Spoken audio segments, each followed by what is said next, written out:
Thank you ma'am. అందరికీ నమస్కారం masters. Happy evening. ముందుగా మా తల్లిదండ్రులకు నమస్కరిస్తూ హృదయపూర్వక కృతజ్ఞతలు ఆత్మప్రణామాలు తెలియజేసుకుంటున్నాం మాస్టర్స్.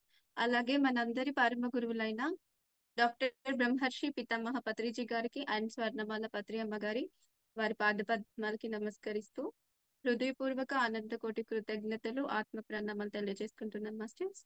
అలాగే ఈ గీతా జ్ఞానం ప్లాట్ఫామ్ ని అందించి మనందరికీ భగవద్గీతలోని శ్లోకాలను నేర్పిస్తున్న మనందరి గురువైన ప్రకాష్ నంద మాస్టర్ గారికి అండ్ జూమ్ లో పార్టిసిపేట్ చేసిన ఆత్మీయులందరికీ హృదయపూర్వక అనంతకోటి కృతజ్ఞతలు ఆత్మ ప్రణామాలు. Dear masters, thank you.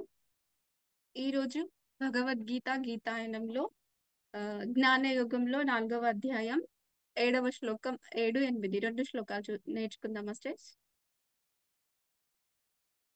Okay, శ్లోకం చూడండి మాస్టర్స్. యదా యదా హి ధర్మస్య గ్లానిర్భవతి భారత అభ్యుత్థానమధర్మస్య తదాత్మానం సృజామ్యహం. ఇంకొకసారి. యదా యదా హి ధర్మస్య గ్లానిర్భవతి భారత అభ్యుత్థానమధర్మస్య తదాత్మానం సృజామ్యహం. తాత్పర్యం: ఓ భరత వంశీయుడా, ఓ అర్జున, ధర్మం నశించి అధర్మం పెచ్చుమీరినప్పుడల్లా నన్ను నేనే సృష్టించుకుంటూ ఉంటాను. మ్యామ్, నెక్స్ట్ శ్లోకం కూడా కంటిన్యూ చేయొచ్చా? చేయండి చేయండి. 4వ అధ్యాయం 8వ శ్లోకం. పరిత్రాణాయ సాధూనాం వినాశాయ చ దుష్కృతాం ధర్మ సంస్థాపనార్థాయ సంభవామి యుగే యుగే. ఇంకొకసారి. పరిత్రాణాయ సాధూనాం వినాశాయ చ దుష్కృతాం ధర్మ సంస్థాపనార్థాయ సంభవామి యుగే యుగే. తాత్పర్యం: సజ్జనుల సంరక్షణకై, దుష్టజనుల శిక్షణకై, ధర్మ సంస్థాపనకై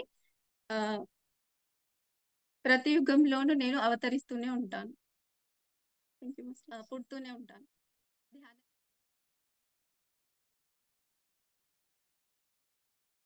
కొంచెం వివరించండి మ్యామ్, ఎక్స్ప్లెయిన్ చేయండి.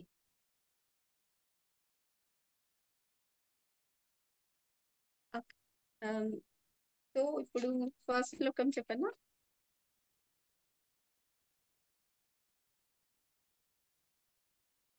ఆ 4వ అధ్యాయంలో 7వ శ్లోకం ఏమంటే, ఒకానొక ఆత్మ ఎప్పుడైతే జన్మ తీసుకుంటుందో తన ఆత్మ పురోభివృద్ధికై పరిణామ క్రమంలో పుడుతూ చేస్తూ ఉంటుంది. అట్లా ఎప్పుడైతే కంప్లీట్ గా అభివృద్ధి అవుతుందో అప్పుడు పరమాత్మ స్థితికి చేరుకుంటుంది.